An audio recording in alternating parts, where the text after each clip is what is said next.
जय हिंद, वंदे मातरम। साथियों, Bihar police constable की नई भर्ती के लिए आज की इस वीडियो में जीके जीएस के 50 मोस्ट इम्पॉर्टेंट प्रश्नों को कवर करने वाले हैं और ये प्रैक्टिस सेट नंबर 11 है। तो जल्दी जल्दी से आप सभी लाइव में जुड़ जाइए। सभी को गुड इवनिंग, गुड इवनिंग। तो चलिए, फर्स्ट क्वेश्चन आपके सामने है। राष्ट्रपति द्वारा अवकाश प्राप्त करने की आयु क्या है? बहुत ही शानदार लेवल का प्रश्न है। चलिए, आप सभी फटाफट से आंसर बताएंगे। राष्ट्रपति द्वारा अवकाश प्राप्त करने की आयु क्या है? तो यहाँ पे पहले प्रश्न का आंसर जो ही बच्चे ऑप्शन डी बता रहे हैं उनका बिल्कुल सही जवाब है। अवकाश प्राप्त करने की आयु की कोई सीमा नहीं है, जबकि राष्ट्रपति बनने के लिए न्यूनतम उम्र सीमा पूछे तो 35 वर्ष है, ध्यान रखना है। अब देखिए, राष्ट्रपति से संबंधित क्या क्या प्रश्न एग्जाम में पूछा जाता है। तो राष्ट्रपति पर जो महाभियोग की प्रक्रिया है इसके बारे में संविधान के किस अनुच्छेद में बताया गया है? तो नोट कर लीजिए, अनुच्छेद 61 में बताया गया है। और राष्ट्रपति अपना त्यागपत्र किसे देते हैं? तो उपराष्ट्रपति को, और उपराष्ट्रपति अपना त्यागपत्र राष्ट्रपति को देते हैं। राष्ट्रपति के शपथ के बारे में किस अनुच्छेद में बताया गया है? तो अनुच्छेद 60 में बताया गया है। दूसरा प्रश्न है, निम्नलिखित में से कौन से विधेयकों पर राष्ट्रपति को अनिवार्य रूप से हस्ताक्षर करने पड़ते हैं और वह उन्हें पुनर्विचार के लिए वापस नहीं भेज सकता है? चलिए, आप सभी दूसरे प्रश्न के लिए आंसर बताएंगे। बिल्कुल टॉप लेवल का प्रश्न है। तो यहाँ पर दूसरे प्रश्न का आंसर जो ही बच्चे ऑप्शन ए बता रहे हैं उनका बिल्कुल सही जवाब है धन विधेयक। और देखिए, धन विधेयक के संबंध में किसका निर्णय अंतिम होता है? तो याद रखिएगा, लोकसभा का। धन विधेयक के संबंध में लोकसभा का निर्णय अंतिम होता है और लोकसभा अध्यक्ष द्वारा हस्ताक्षर करने पर धन विधेयक पारित हो जाता है, ध्यान रखेंगे। लोकसभा अध्यक्ष की बात करें तो ये अपना त्यागपत्र किसे देते हैं? तो लोकसभा के उपाध्यक्ष को। लोकसभा के अध्यक्ष संयुक्त अधिवेशन की अध्यक्षता करता है, लेकिन संयुक्त अधिवेशन को कौन बुलाता है? तो राष्ट्रपति। संयुक्त अधिवेशन के बारे में संविधान के अनुच्छेद 108 में बताया गया है। आगे देखिए, निम्नलिखित में से किस संस्था की अध्यक्षता एक ऐसा व्यक्ति करता है जो संसद का सदस्य नहीं होता है? बहुत ही शानदार लेवल का प्रश्न है, फटाफट से आंसर कीजिए। और देखिए, आप सभी डेली क्लास को अटेंड कीजिए। क्लास का टाइमिंग है डेली रात 8 बजे से। तो यहाँ पर तीसरे प्रश्न का आंसर क्या होगा? A option, Rajya Sabha. याद रखेंगे, राज्यसभा का सभापति कौन होता है? तो उपराष्ट्रपति। आगे देखिए, एपिग्राफी क्या है? चलिए, आप सभी चौथे प्रश्न के लिए आंसर बताएंगे। एपिग्राफी क्या है? तो यहाँ पे चौथे प्रश्न का आंसर जो ही बच्चे ऑप्शन सी बता रहे हैं उनका बिल्कुल सही जवाब है शिलालेखों का अध्ययन एपिग्राफी कहलाता है। सिक्कों का अध्ययन क्या कहलाता है? तो कल भी हमने आपको बताया था, न्यूमिस्मैटिक सिक्कों का अध्ययन कहलाता है। पक्षियों का अध्ययन पूछा जाता है तो ऑर्निथोलॉजी। फलों का अध्ययन पोमोलॉजी। किस ऋग्वेद संहिता या मंडल ने पहली बार शूद्र को परिचित कराया? चलिए, 5 के लिए आंसर बताएंगे फटाफट से। किस ऋग्वेद संहिता या मंडल ने पहली बार शूद्र को परिचित कराया? तो याद रखिएगा, 10वें मंडल। सी ऑप्शन जो ही बच्चे दिए हैं बिल्कुल सही जवाब है, ध्यान रखना है। देखिए, एग्जाम में पूछा जाता है ऋग्वेद का जो 7वां मंडल है किसको समर्पित है? तो याद रखिएगा, वरुण देवता को समर्पित है। ऋग्वेद का जो 9वां मंडल है देवता सोम को समर्पित है, ध्यान रखेंगे। ऋग्वेद सबसे पुराना वेद है और गायत्री मंत्र का जो उल्लेख है इसी ऋग्वेद में मिलता है। वामन अवतार के जो 3 पगों का आख्यान किया गया है इसका भी जो स्रोत है ऋग्वेद में मिलता है। घटिका क्या थे? चलिए, 6 के लिए आंसर बताएंगे। घटिका क्या थे?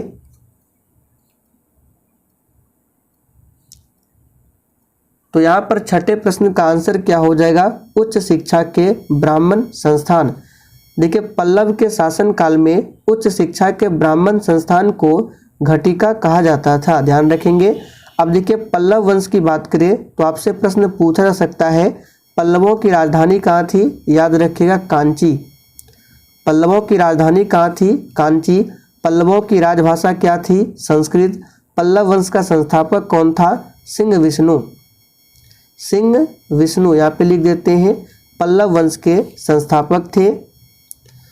आगे देखिए भारत और पश्चिम एशिया में मानसून मार्ग की खोज किसने किया, बिल्कुल एग्जाम में छपने वाला प्रश्न है।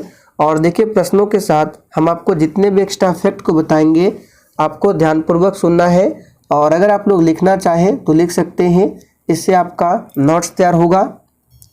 तो यहाँ पे 7वें प्रश्न का आंसर क्या होगा, हिप्पालस, याद रखिएगा। सी ऑप्शन जो ही बच्चे दिए हैं बिल्कुल सही जवाब है। भारत में समुद्री मार्गों की खोज किसने किया था, तो 1498 ईस्वी में पुर्तगाली निवासी वास्को डी गामा ने। अमेरिका की खोज पूछा जाता है तो 1492 ईस्वी में कोलंबस ने किया था। और एक पूछा जाता है हवाई द्वीप, तो इसको नोट कर लेंगे कॉपी में। हवाई द्वीप को किसने खोजा था, तो याद रखिए कैप्टन कुक ने।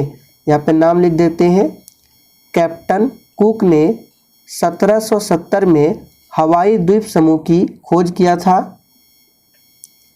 कौन सा क्षेत्र मुलायम लकड़ी के वनों के लिए महत्वपूर्ण है। और देखिए दोस्तों इस प्रैक्टिस सेट में आपके जितने भी प्रश्न सही होंगे आपको सेशन के लास्ट में कमेंट करके अपना अपना स्कोर जरूर बताना है। तो यहाँ पे 8वें प्रश्न का आंसर है डी ऑप्शन, शीत शीतोष्ण प्रदेश। डी ऑप्शन जो ही बच्चे दिए हैं बिल्कुल सही जवाब है। नागार्जुन सागर परियोजना किस नदी पर है, बहुत ही आसान प्रश्न, आंसर बताइए। नागार्जुन सागर परियोजना, तो यहाँ पर जो ही बच्चे 9 का ऑप्शन ए बता रहे बिल्कुल सही जवाब है, कृष्णा नदी पर है नागार्जुन सागर परियोजना। इसके साथ आपको याद रखना है हीराकुंड बांध परियोजना किस नदी पर है, महानदी पर। इडुक्की परियोजना पूछा जाता है पेरियार नदी पर है केरल में। राणा प्रताप सागर परियोजना पूछा जाता है चंबल नदी पर है। तुलबुल परियोजना झेलम नदी पर है, इन सभी को याद रखेंगे। और कावेरी नदी पर कौन सा बांध है, तो याद रखिएगा मेट्टूर बांध, ये कावेरी नदी पर है। गोदावरी नदी दक्षिण भारत की सबसे लंबी नदी है।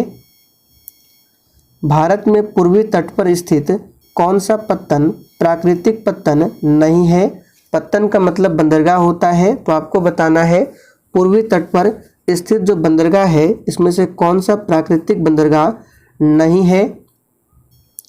तो देखिए सबसे पहले कांडला तो होगा नहीं, क्योंकि कांडला ये गुजरात में है और ये पश्चिमी तट के बंदरगाह है। कांडला बंदरगाह का नया नाम हो गया है दीनदयाल उपाध्याय बंदरगाह, और ये एक ज्वारीय बंदरगाह है कांडला बंदरगाह, ध्यान रखेंगे। तो यहाँ पे पूछा जा रहा है भारत में पूर्वी तट पर स्थित जो बंदरगाह है कौन सा प्राकृतिक नहीं है, तो याद रखिएगा चेन्नई बंदरगाह। चेन्नई एक कृत्रिम बंदरगाह है, ध्यान रखेंगे। अगर आपसे पूछा जाए भारत का सबसे गहरा बंदरगाह कौन सा है, तो विशाखापत्तनम बंदरगाह भारत का सबसे गहरा बंदरगाह है। विश्व का सबसे बड़ा द्वीप कौन सा है। और देखिए दोस्तों अगर आपको ये सेशन थोड़ा भी पसंद आता है तो आप सभी सेशन को लाइक करें और सेशन को अधिक से अधिक दोस्तों के साथ जरूर शेयर करें। तो विश्व का सबसे बड़ा द्वीप कौन सा है, तो यहाँ पे 11वें प्रश्न का आंसर है ग्रीनलैंड। डी ऑप्शन जो ही बच्चे दिए हैं बिल्कुल सही जवाब है। विश्व की सबसे बड़ी ताजे पानी की झील पूछा जाता है कौन सी है, तो सुपीरियर झील है। और विश्व की सबसे बड़ी खारे पानी की झील पूछे तो कैस्पियन सागर है। जितने भी एक्स्ट्रा फैक्ट को बता रहे हैं आप लोग कॉपी में नोट कर लीजिए। विश्व की कुल जनसंख्या की लगभग कितनी जनसंख्या एशिया में है। चलिए 12 के लिए फटाफट से आंसर बताएंगे।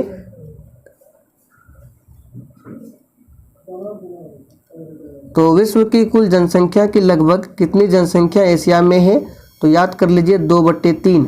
बी ऑप्शन जो ही बच्चे दिए हैं बिल्कुल सही जवाब है 2/3। और एशिया जो है विश्व का सबसे बड़ा महादेश है। आगे देखिए यूएनओ का वर्तमान महासचिव निम्न में से संबंधित है। यानी कि यूएनओ का जो वर्तमान में महासचिव है किस देश से संबंधित है आपको बताना है। तो सबसे पहले आपको पता होना चाहिए यूएनओ की स्थापना कब होती है। तो याद कर लीजिए 24 अक्टूबर 1945 को यूएनओ की स्थापना होती है। इसलिए प्रत्येक वर्ष 24 अक्टूबर को यूएनओ दिवस मनाया जाता है, ध्यान रखेंगे। और इसका हेडक्वार्टर कहाँ पर है? तो यूएनओ का हेडक्वार्टर है न्यूयॉर्क में। तो यूएनओ के वर्तमान में महासचिव कौन है? तो एंटोनियो गुटारेस, याद रखिएगा, जो कि पुर्तगाल के हैं। तो यहाँ पे बी ऑप्शन आपका सही जवाब है, पुर्तगाल। क्विटजल किस देश की मुद्रा है?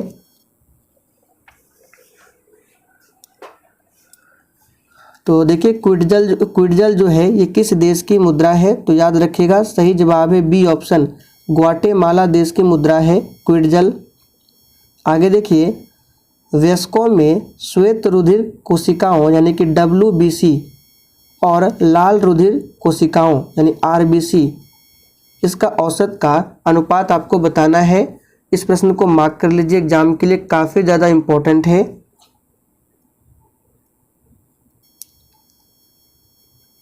तो इसका आंसर क्या हो जाएगा? तो 15 का आंसर है ऑप्शन ए, 1:600 के अनुपात में होता है, ध्यान रखेंगे 1:600। और देखिए एक स्वस्थ मनुष्य के शरीर में अगर रक्त की मात्रा पूछे तो 5 से 6 लीटर, इसे भी ध्यान रखेंगे। रक्त का पीएच मान कितना होता है? तो 7.4 होता है। और रुधिर का जो तरल भाग होता है वो प्लाज्मा होता है। एग्जाम में पूछता है कि रुधिर का तरल भाग क्या होता है? प्लाज्मा। और प्लाज्मा रुधिर का लगभग 55% होता है, इसे भी ध्यान रखेंगे। और ये भी पूछा जाता है कि प्लाज्मा में कितना प्रतिशत जल होता है? तो 90% जल होता है प्लाज्मा में, नोट कर लेंगे। आगे देखिए, कान की अस्थियों की कुल संख्या कितनी होती है? तो यहाँ पर इस प्रश्न का आंसर क्या हो जाएगा? याद रखिएगा 6।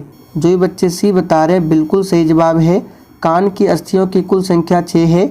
और मानव शरीर की सबसे छोटी हड्डी जो है स्टेप्स, ये कान की ही हड्डी होती है। और मानव शरीर की सबसे बड़ी हड्डी पूछे तो फीमर है, जो कि जांघ की हड्डी होती है। अब देखिए पूछा जाता है पसलियों के कितने जोड़े होते हैं? तो याद रखिएगा 12 जोड़े होते हैं। और संख्या में पूछे तो 24, कपाल में पूछे तो 8, कुल हड्डी पूछे तो 206, आप सभी जानते हैं। और बाल्यावस्था में कुल हड्डी पूछे तो 209 हड्डी होते हैं। लिटमस निम्न में से मिलता है? तो यहाँ पे आंसर क्या होगा? लिटमस जो है ये लाइकेन से प्राप्त किया जाता है, सही जवाब है डी ऑप्शन।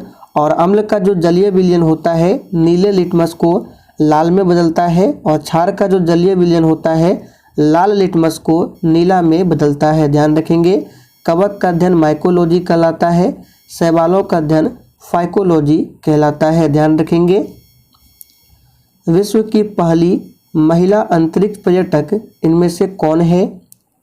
भारत की नहीं पूछा जा रहा है, विश्व में बताना है। तो देखिए विश्व की पहली महिला अंतरिक्ष पर्यटक पूछे तो ये है अनुसेह अंसारी, सी ऑप्शन में दिया हुआ है, अनुसेह अंसारी है। पवन ऊर्जा उत्पादन में देश में पहला स्थान किस राज्य का है? तो यहाँ पर इस प्रश्न का आंसर है ए ऑप्शन, पवन ऊर्जा उत्पादन में देश में पहला स्थान है गुजरात में। और गुजरात में ही सबसे अधिक काली मिट्टी का विस्तार है, गुजरात और महाराष्ट्र के क्षेत्रों में। और सबसे अधिक कपास की खेती पूछे तो गुजरात में होती है, ध्यान रखेंगे।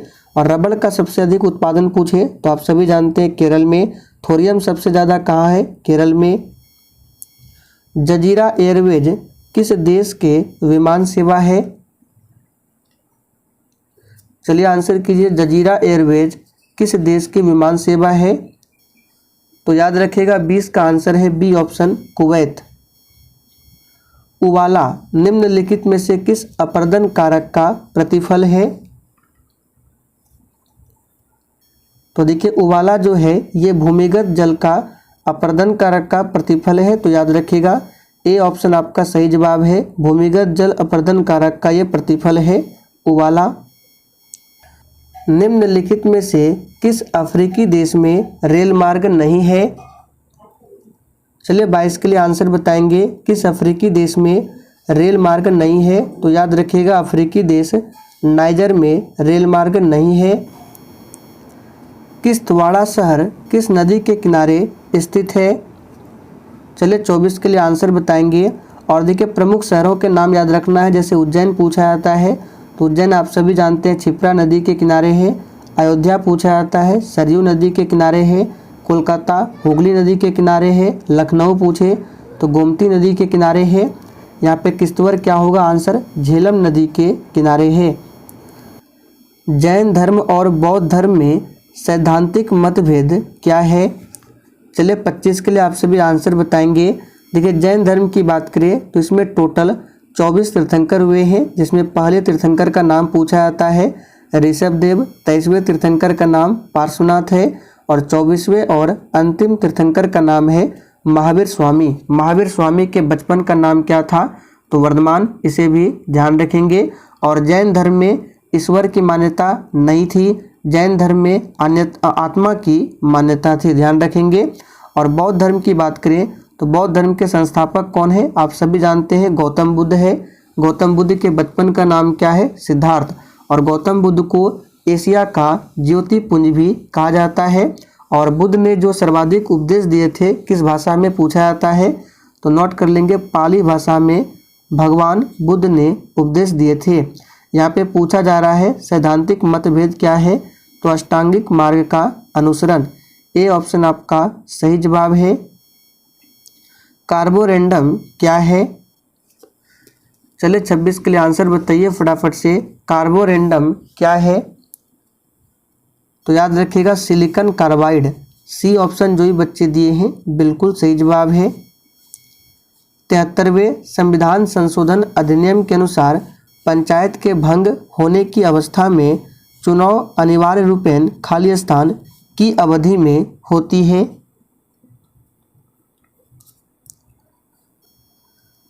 तो यहाँ पे 27 का आंसर क्या होगा फटाफट से बताइए।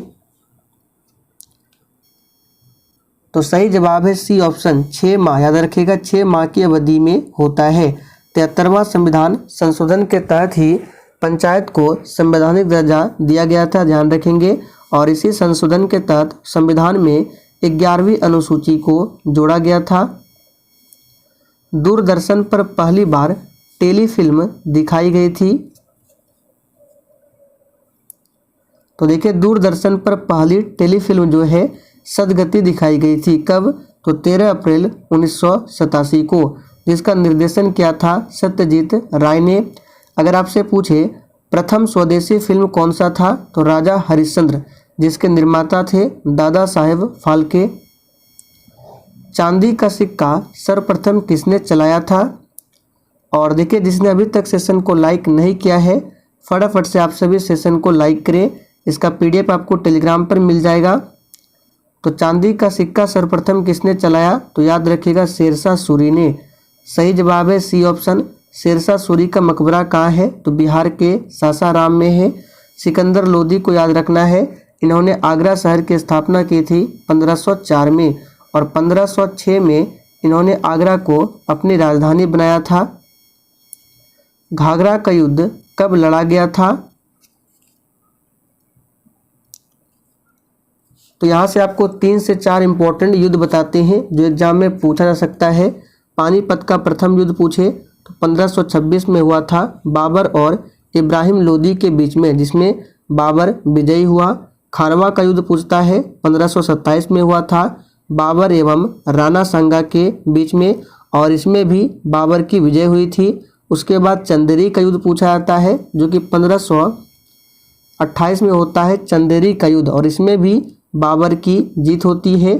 फिर होता है घाघरा का युद्ध। घाघरा का युद्ध होता है 1529 में और ये युद्ध जो है बाबर एवं मोहम्मद लोदी के बीच में होता है और इसमें भी बाबर विजयी होता है। तो घाघरा का युद्ध पूछा गया है किसके किसके बीच में हुआ था? तो सही जवाब क्या होगा? बी ऑप्शन, बाबर एवं मोहम्मद लोदी के मध्य। ब्राह्मणों पर जजिया कर सर्वप्रथम किसने लगाया? तो सही जवाब है ब्राह्मणों पर जजिया कर को सबसे पहले लगाया था किसने? तो फिरोज तुगलक ने। सही जवाब है ए ऑप्शन। योजना आयोग का उपाध्यक्ष का दर्जा किसके समकक्ष होता है? देखिए अभी योजना आयोग नहीं है, अब इसके स्थान पर नीति आयोग आ चुका है। नीति आयोग की स्थापना 1 जनवरी 2015 को होती है। इसके अध्यक्ष स्वयं प्रधानमंत्री होते हैं। वर्तमान में उपाध्यक्ष सुमन बेरी है और सीईओ कौन है? तो BVR सुब्रमण्यम। तो यहाँ पे पूछा जा रहा है योजना आयोग का उपाध्यक्ष का दर्जा किसके समकक्ष होता है? तो याद रखिएगा कैबिनेट मंत्री। सिक्किम भारत का एक पूर्ण राज्य बनाया गया था। तो बहुत ही महत्वपूर्ण प्रश्न है और सबसे आसान भी है। यह 36वां संशोधन के अंतर्गत बनाया गया था सिक्किम को भारत का राज्य। किस महासागर में द्वीपों की संख्या सर्वाधिक है? चलिए 34 के लिए आंसर बताएंगे और इस क्लास के बाद अभी आपको 8:30 बजे की क्लास को भी जरूर करना है। इस क्लास में लुसेंट बुक से प्रैक्टिस कराया जाता है।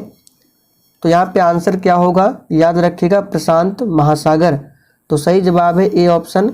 और इसी महासागर में है विश्व की सबसे गहरी खाई मैरियाना गर्त। योजना पत्रिका का प्रकाशन कहाँ से होता है? तो देखिए योजना पत्रिका का जो प्रकाशन है ये सूचना एवं प्रसारण मंत्रालय द्वारा किया जाता है। तो सही जवाब है 35 का सी ऑप्शन। याद रखिएगा सूचना एवं प्रसारण मंत्रालय। भारतीय मुद्रा प्रणाली में दशमलव पद्धति किस वर्ष लागू की गई थी? तो ये लागू किया गया था 1957 में। सही जवाब है बी ऑप्शन। 1935 में क्या हुआ था? तो आपको याद होगा 1 अप्रैल 1935 आरबीआई की स्थापना होती है और आरबीआई का राष्ट्रीयकरण हुआ था 1 जनवरी 1949 को। गोल कृमि जिसे नीमेटोड भी कहा जाता है, इससे होने वाला रोग कौन सा है? तो देखिए गोल कृमि से होने वाला रोग है फाइलेरिया। सही जवाब है आपका सी ऑप्शन। याद रखिएगा फाइलेरिया। पीतल मिश्रण है, तो इसके लिए ट्रिक क्या था? पिताजी। पी से पीतल हो गया और ये किसका मिश्रण है? ता और जी यानी तांबा और जिंक यानी जस्ता। तो आंसर क्या होगा? देखिए बी ऑप्शन में है जस्ता और तांबा। कांसा पूछा जाता है तो तांबा और टीन के मिश्रण से बनता है कांसा, याद रखेंगे। और एक पूछा जाता है टांका जो कि टीन और सीसा के मिश्रण से बनता है, इसे भी ध्यान रखेंगे। जर्मन सिल्वर पूछे तो तांबा जस्ता और निकेल के मिश्रण से बनता है। मानव शरीर में पाचन का अधिकांश भाग किस अंग में संपन्न होता है? चलिए फटाफट से आंसर बताएंगे।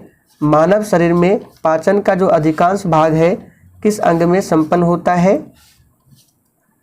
तो यहाँ पे इस प्रश्न का सही जवाब है बी ऑप्शन, छोटी आंत में संपन्न होता है। एल्केन का रासायनिक सूत्र क्या है? तो एल्केन का रासायनिक सूत्र होता है CnH2n+2 होता है, ध्यान रखेंगे। बैरोमीटर के आविष्कारक कौन है? चलिए 41 के लिए आंसर बताइए। बैरोमीटर के आविष्कारक कौन है? तो सही जवाब है ऑप्शन, याद रखिएगा ई टोरिसेली, ये बैरोमीटर के आविष्कारक है।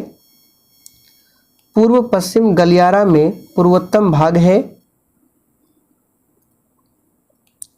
तो पूर्व पश्चिम गलियारा में जो पूर्वोत्तम भाग है यह है सिलचर, असम का सिलचर। हबन-टोटा बंदरगाह किस देश में स्थित है? और देखिए आप सभी को अपना अपना स्कोर कमेंट करके जरूर बताना है। तो हबन-टोटा बंदरगाह किस देश में स्थित है? याद रखिएगा श्रीलंका में। सही जवाब है डी ऑप्शन, श्रीलंका, याद रखेंगे। डेट्रॉइट नामक नगर किसके लिए प्रसिद्ध है? तो इस प्रश्न को हमने आपको पहले भी बहुत बार बताया है। डेट्रॉइट नामक नगर जो है ये अमेरिका में है और ये ऑटोमोबाइल उद्योग के लिए प्रसिद्ध है। डाक संशोधन विधेयक में पॉकेट वीटो का प्रयोग किस राष्ट्रपति ने किया था?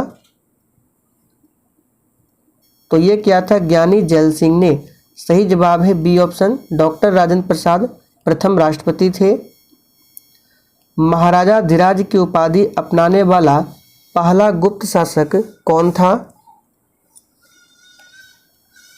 तो बहुत ही सिंपल है, महाराजा धीराज की उपाधि अपनाने वाला पहला गुप्त शासक कौन था? तो चंद्रगुप्त प्रथम। यहाँ पे ए ऑप्शन आपका सही जवाब है, चंद्रगुप्त प्रथम। भारतीय संविधान की अनुसूची 6 में किन किन राज्यों को शामिल किया गया है? देखिए ये प्रश्न जो है इस बार मध्य निषेध सिपाही के परीक्षा में पूछा गया था। तो आंसर यहाँ पे क्या होगा याद रखिएगा, असम, त्रिपुरा, मेघालय और मिजोरम। आगे देखिए, निकोलो कोंटी नामक इटाली यात्री किसके शासनकाल में भारत आया था? तो देखिए ये भारत आया था देवराय प्रथम के शासनकाल में। सही जवाब है ए ऑप्शन। अवध के ब्रिटिश साम्राज्य में मिलन के समय अवध का नवाब कौन था? तो सही आंसर है वाजिद अली शाह। ए ऑप्शन आपका सही जवाब है। तो चलिए दोस्तों, आज के लिए इतना ही। सेशन पसंद आया हो तो आप सभी सेशन को लाइक करके और सेशन को अधिक से अधिक दोस्तों के साथ जरूर शेयर करें।